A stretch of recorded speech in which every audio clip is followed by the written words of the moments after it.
अस्सलाम वालेकुम। मैं हूँ दुआ और आज मैं आपके साथ शेयर करने वाली हूँ ईद स्पेशल बारबेक्यू चटनी। बारबेक्यू में तो इसका इस्तेमाल होता ही है, आप इसका इस्तेमाल पराठा रोल में भी कर सकते हैं।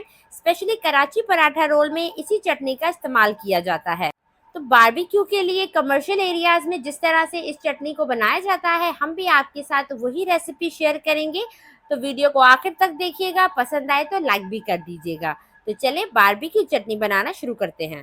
अब बारबेक्यू चटनी बनाने से पहले इमली को पानी में डिप कर देंगे। इमली के अलावा इसमें और क्या चीज़ें जाएंगी वो आपको आगे जाके बताएंगे। तो ये मैंने 250 ग्राम इमली ली है। इसके अंदर हम नीम गर्म पानी डालेंगे, तकरीबन 2 कप नीम गर्म पानी डालेंगे। क्योंकि मेरे पास यहाँ पे टाइम की कमी है, इसलिए मैं नीम गर्म पानी डाल रही हूँ। आप नॉर्मल रेगुलर पानी भी डाल सकते हैं। अब इसे चम्मच की मदद से अच्छे से पानी में डिप कर लेंगे। बेसिकली हमने पल्प और गुठलियां जो है वो अलहदा करनी है, तो इसे 10 से 15 मिनट के लिए आप ऐसे ही पानी में छोड़ दें। अब आप देख सकते हैं 10 मिनट हो चुके हैं। अब आप हाथों की मदद से इस पल्प में से गुठलियां अलहदा कर लें। अब आपने हाथों से अच्छे से इसे निचोड़ना है ताकि पल्प जो है वो गुठलियों से अलहदा हो जाए। गुठलियाँ अलहदा कर ली है, तो अब हमारे पास इमली का पल्प मौजूद है। बेसिकली बारबेक्यू चटनी के लिए इमली के पल्प का ही हमें इस्तेमाल करना है।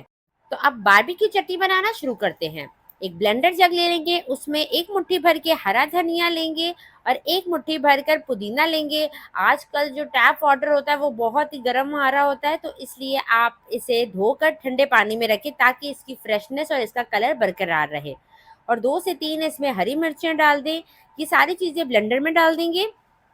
स्पाइसेस में इसमें डालेंगे हाफ टी स्पून कुटी लाल मिर्च, 1 टीस्पून साबुत ज़ीरा, 1 टीस्पून नमक डालेंगे। नमक आप अपने टेस्ट के मुताबिक डाल सकते हैं। और जो हमने इमली का पल्प निकाला था वो सारा डाल देंगे और आधा कप इसमें पानी डाल देंगे। अब इसे अच्छे से ब्लेंड कर लेंगे। तो अब कवर हटाते हैं। बहुत ही मज़ेदार सी हमारी बारबेक्यू चटनी तैयार हो चुकी है। आप देख सकते हैं ये कितनी टेस्टी लग रही है, खट्टी सी हमारी इमली की बारबेक्यू चटनी। जब आप बारबेक्यू के साथ इस चटनी को सर्व करेंगे ना, तो बारबेक्यू का मज़ा दुबाला हो जाएगा। तो देखिए लग रही है ना टेस्टी। ये इतनी ही मज़ेदार भी बनती है। आपने इसे ज़रूर ट्राई करना है और मुझे कमेंट सेक्शन में अपना फीडबैक देना है कि आपको मेरी ये रेसिपी कैसी लगी। इसकी कंसिस्टेंसी देख लें, ये इतनी ही रखनी है, ना ही बहुत ज़्यादा गाढ़ी और ना ही बहुत ज़्यादा पतली। बकरा ईद आने से पहले ही इसे बना के फ्रिज में रख लें, खाकर मज़ा आ जाएगा।